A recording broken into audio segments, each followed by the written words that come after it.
Në Greqi, protestat e fermerëve kanë marrë përmasa kombëtare pasi makineritë bujqësore dhe traktorët kanë bllokuar disa nga akset më të rëndësishme të rrugëve të vendit. Fermerët shprehin të indignuar për vonesa të gjata në shpërndarjen e subvencioneve të Bashkimit Evropian, një proces që u pëzullua pas zbulimit të një skandali të madh korrupsioni ku 10 persona u arrestuan për pengesa të palishme që kapi miliona euro.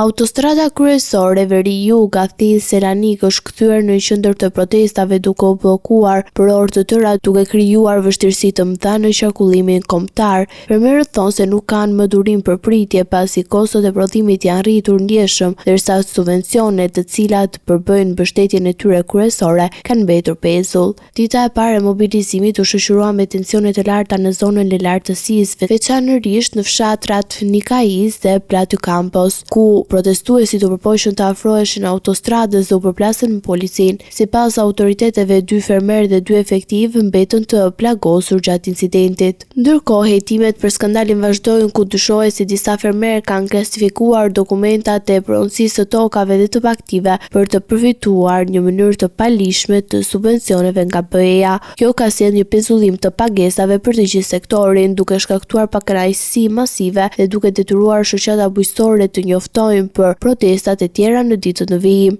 Fermerët paralajmërojnë se bllokada do të intensifikohen deri në momentin që shteti dhe BE-ja të japin një zgjidhje konkrete për pagesat e vonuara dhe për të siguruar marrjen e fondeve pa vonesa të mëtejshme.